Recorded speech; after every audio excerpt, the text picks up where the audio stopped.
نحمدہ و نصلی علی رسولہ الکریم۔ علم انسان کے لیے خوراک اور پانی کی طرح اہم ہے۔ اس کے بغیر انسان خسارے میں رہتا ہے۔ علم ایسا سرمایہ جسے کوئی چرا نہیں سکتا۔ علم انسان کا قد کاٹ بڑھاتا ہے۔ کوئی کتنا کوتاہ قد کیوں نہ ہو، اسے قد آور بلکہ تناور بنا دیتا ہے۔ جس کے پاس علم نہ ہو وہ دوسروں کا محتاج رہتا ہے۔ علم ایک بڑا خزانہ ہے جو کتابوں میں پنہاں ہوتا ہے، جو ایمان، دین، قرآن سے ملتا ہے۔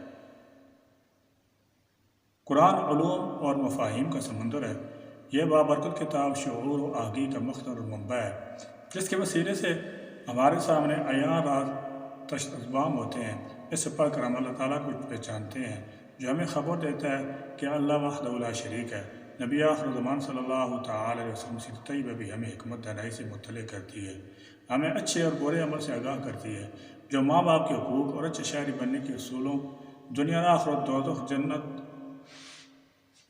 جنات، ملائکہ، انسان، حیوان کی بابت جانکاری فراہم کرتی ہے۔ علم قانون سکھاتا ہے۔ علم ہمیں تحقیق پر آمادہ کر کے دنیا کے اخفاء و اسرار کو سطح ذہن پر منکشف کرتا ہے، انصاف کا معیار مقرر کرتا ہے، شجر و حجر، چاند، تاروں اور سورج کی تفصیلات فراہم کرتا ہے۔ علم اسکول و مدارس، اساتذہ کرام، والدین کی نصائح اور علماء کی وساطت سے ہم تک پہنچتا ہے۔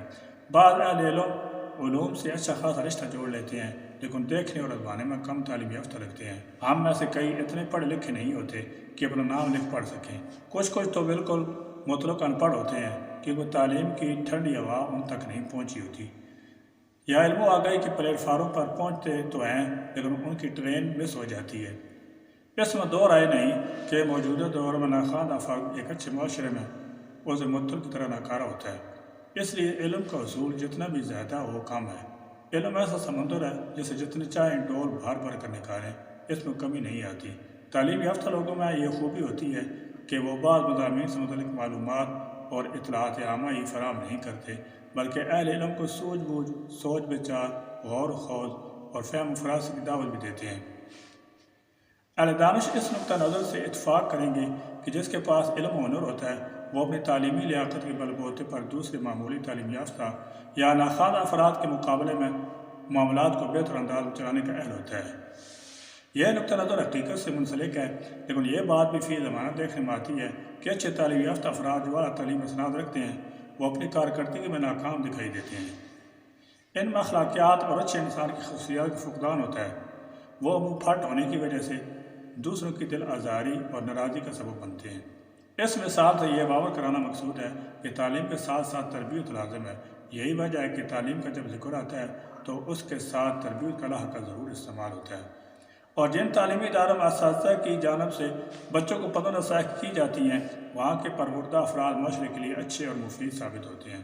کچھ وقت پہلے کی بات ہے کہ جب بچے اسکولوں میں ابتدائی جماعتوں میں پڑھ رہے ہوتے تھے، انہیں اساتذہ خواہ وہ سائنس پڑھاتے ہوں یا معاشرتی علوم، وہ سب طالب علموں کو اخلاقیات اور اچھے خسارے کے درس ضرور دیے کرتے تھے۔ گھر کا ماحول بھی تشبیہات، روک ٹوک والا ہوتا تھا۔ بڑے بزرگ بچوں کی تربیت کے بارے میں کہا کرتے تھے کہ انہیں کھلائیں سونے کرنے والا پر دیکھیں شیخ کی نظر۔ اچھے اساتذہ قوم کا اثاثہ ہوتے ہیں۔ وہ خود ذمہ دار اور فرض شناس ہوں اور اپنی قابلیت کو طلباء میں منتقل کرنے میں مہارت رکھتے ہوں تو طلباء کا مستقبل روشن ہو جاتا ہے۔ پھر وہ زندگی کے ہر شعبے میں اس سے کارکردگی کا مظاہرہ کرتے ہیں۔ اسی طلباء کی ترقی و پیش قدمی اساتذہ کی اہمیت و قابلیت میں مضمر ہوتی ہے۔ عام تاثر یہ ہے کہ نجی طور پر تعلیم دینے والے اسکولوں میں بعض سرکاری اسکولوں کے مقابلے میں نہ صرف اہل اور باصلاحیت اساتذہ کا تقرر کیا جاتا ہے، بلکہ اساتذہ کی کارکردگی کا بھی جائزہ لیا جاتا ہے، اور ایسے اداروں کے پڑھے ہوئے طلبات عملی زندگی میں قابل رشک خدمات سر انجام دیتے ہیں۔ ایک اور اہم مسئلہ پاکستان میں بڑے تعلیمی اداروں میں رائج مخلوط نظام تعلیم ہے۔ یہ ہماری نوجوان نسل کے لیے مسائل کی جڑ ہے۔ یہ نظام ہمارے ملک کی مناسبت سے میل نہیں کھاتا اور ہمارے ملک کے لیے موضوع نہیں ہے۔ اس سے اخلاقی برائیاں جنم لیتی ہیں، جبکہ یہ طرز تعلیم ہماری دینی اقدار سے بھی متصادم ہے۔ اس سے جس حد تک ہو سکے اجتناب کرنا چاہیے۔ اللہ تعالیٰ ہمارے اداروں کو اس مخلوط تعلیمی نظام سے محفوظ فرمائے۔ آمین یا رب العالمین۔ وآخر دعوانا الحمدللہ رب العالمین۔